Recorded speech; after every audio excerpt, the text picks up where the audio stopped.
सरकार आमचं आहे, विरोधी पक्षातले तुम्ही नाही देणार तुम्हाला निधी। अरे निधी काय तुमच्या बापाचा आहे का? उद्या जनतेतनं निवडून आलेला नगराध्यक्ष, जनतेतनं निवडून आलेले नगरसेवक जेव्हा तिथं बसतील तेव्हा कुणाचीही मुजोरी चालणार नाही।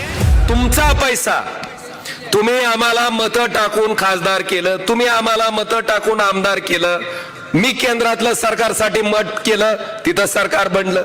हितल्या आमदारांनी राज्यातल्या सरकारसाठी बहुमताच्या आधारे मत केलं, राज्यातलं सरकार बनलं। आणि हे सरकार तुमच्याकडनं गोळा केलेला पैसा तुमच्यासाठी खर्च करतंय, मग आम्ही फुकटचं भूषण हाणायचं काही कारण आहे का?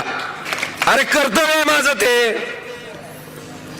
खासदार निधी असो, कुठलं का काम असं ना, ते करणं माझं कर्तव्य आहे, जबाबदारी आहे, ती स्वीकारली आहे मी आणि ती मी केलीच पाहिजे।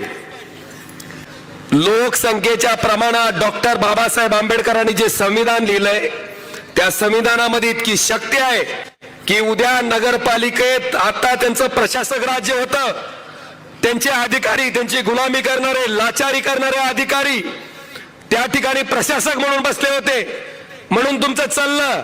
पण उद्या जनतेतनं निवडून आलेला नगराध्यक्ष, जनतेतनं निवडून आलेले नगरसेवक जेव्हा तिथं बसतील तेव्हा कुणाचीही मुजोरी चालणार नाही। शहराच्या लोकसंख्येच्या प्रमाणात निधी हा सरकारला त्या ठिकाणी द्यावाच लागेल, कुणाचा बाप त्या ठिकाणी अडवू शकणार नाही।